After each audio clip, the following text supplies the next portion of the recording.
Hello everyone.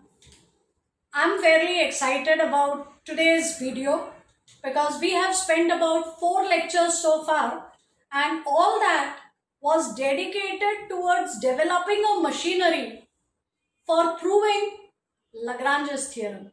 And in today's lecture, we are going to put all those pieces together that we have been studying in the last 4 lectures. We are going to put all those pieces together and we are going to come up with a complete picture that will prove Lagrange's theorem. So without further ado, let's state the theorem and then let's see how to use those pieces to prove this theorem. This says, let G be a finite group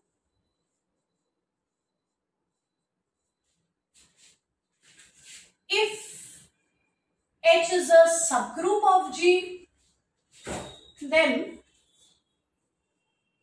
order of H has to divide the order of G. So order of H must be a divisor of order of G. So we start with a finite group. Let G be a finite group. If it is finite, its order will be finite.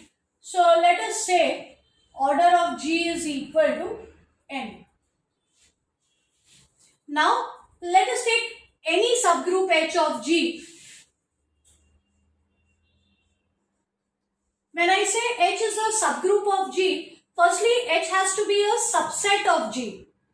And if H is a subset of G, if the bigger set is finite, automatically every subset of it will also be finite. So let H be a subgroup of G. Since G is finite, it will mean H is also finite. And let us suppose that the order of H is equal to m. Now if G has n elements, suppose G looks like this, A1, A2, An. Suppose G has n elements, say A1, A2, An. Remember, every element of G will give rise to one left coset of H in G. So if I look at all possible left cosets, I'll get A1H, A2H, A1H. In other words, because the elements of G are finite in number, I will get finitely many left cosets of H in G. And then I also know that possibly some of them are identical. So I look at the ones from this collection which are distinct. So I take only distinct left cosets of H in G, and if total number of left cosets is finite, or naturally when I pick the ones from this collection which are distinct, that will also have to be finite. So, and they need not be n. The number of distinct left cosets may be less than n because some of them may be identical. So let there be k distinct left cosets of H. Let there be k distinct left cosets of H in G. Say H, A1, sorry, I'm looking at left cosets. So A1H, A2H, AKH. So suppose there are k distinct left cosets of H in G, surely this number will be finite. Let those k cosets be A1H, A2H, AKH.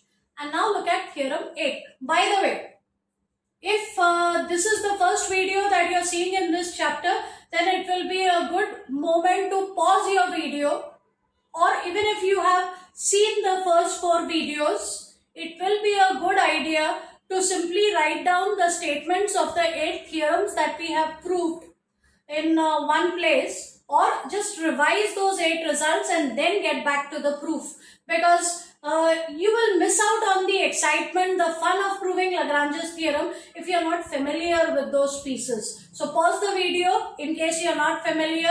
Familiarize yourselves with the 8 results that we have proved in the earlier 4 lectures and then get back to this. So, suppose there are k distinct left cosets of H in G, which I denote this way.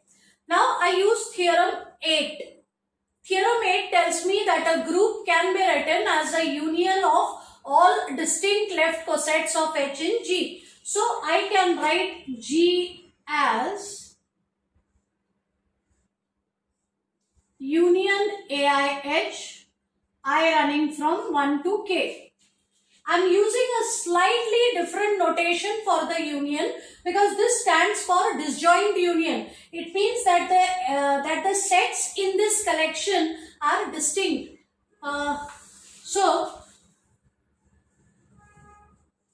by this I mean this is union of A1H, A2H, AKH. But look at this union. This is not just the usual union. It is the union. But more importantly, because these are left cosets and they are all distinct, that means there is no intersection between any two of the left cosets that feature in this collection. So they are all disjoint. The left cosets which I have retained in this collection are all disjoint. So this is a disjoint union. This notation denotes that the sets in this collection are all disjoint, and that is because we have proved that any two left cosets are either disjoint or identical, and here I have decided to keep only the distinct ones. So G is a union of all these left cosets and they are all disjoint. They have nothing in common. Now let me find out what is the cardinality of this set. Order or cardinality of G will be number of elements in this union.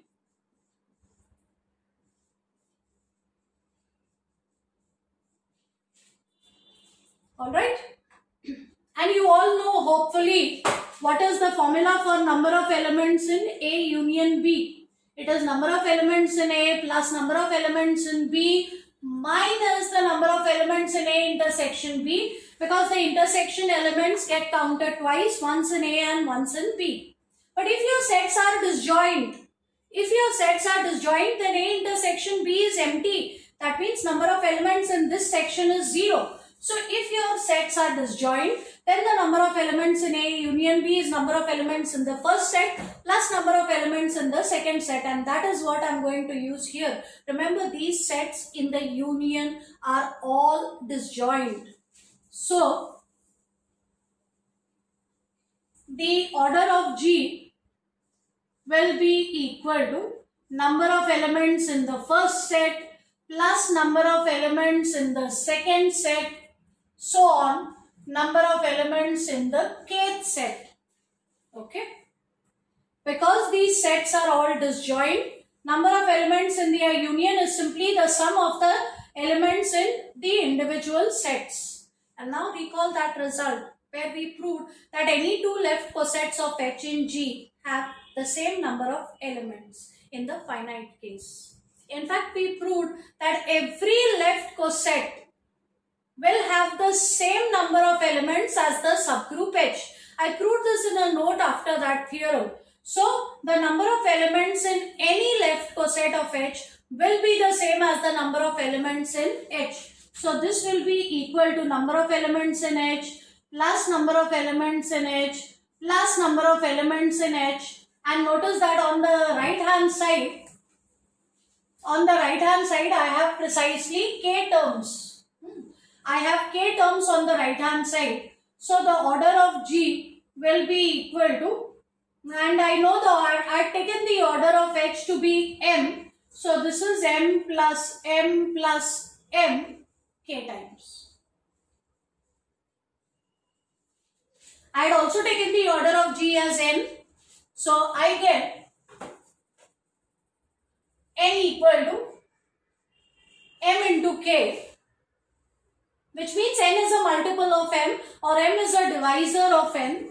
So m divides n, which means order of the subgroup divides the order of the group.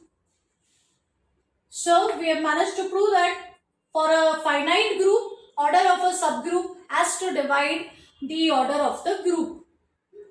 So that is Lagrange's theorem for you. And what looks easy now is because we have put in a lot of effort to prove all those small results which ultimately came together to prove this big result. There are plenty of aspects of Lagrange's theorem, and as we go along we will discuss those aspects. But before that, there is one that immediately comes to mind. Look at this formula. In this formula, n stands for order of the group. M, which you see on the other side, stands for the order of the subgroup. And look at K. What is K? So over here, n upon m, you could take this as a note. N upon m is K. And what exactly is K? Just go back to the proof. I have erased it, but you could always go back to the video, or if you have been making notes, just go over it. Tell me, check what is K. K is number of distinct left cosets of H in G. I had said let there be K distinct left cosets of H in G. So this K stands for the number of distinct left cosets of H in G. And in this very chapter in lecture 1, we have defined index of H in G, which is nothing but the number of distinct left cosets of H in G. So this quantity that I have over here is the index of H in G. Here I have order of G divided by order of H, and another notation that we have for the index is this, index of H in G or square bracket G colon H. So from Lagrange's theorem, as an immediate consequence, I get index is equal to order of the group divided by order of the subgroup. That is, if the group is finite. So if the group is finite, we have a neat little formula for the index of a subgroup. You can now check whether this really works in the first example that we had taken on left cosets. I had taken a group of order 4 and a subgroup of order 2. So order of G divided by order of H will be 4 upon 2 in that example, which should be 2. And there we had actually got the index as 2. So this gives us a nice little formula for the index, but this of course works only if the group is finite. That's all for now. We will look at several interesting corollaries that Lagrange's theorem gives as a consequence in the next few lectures. Thank you.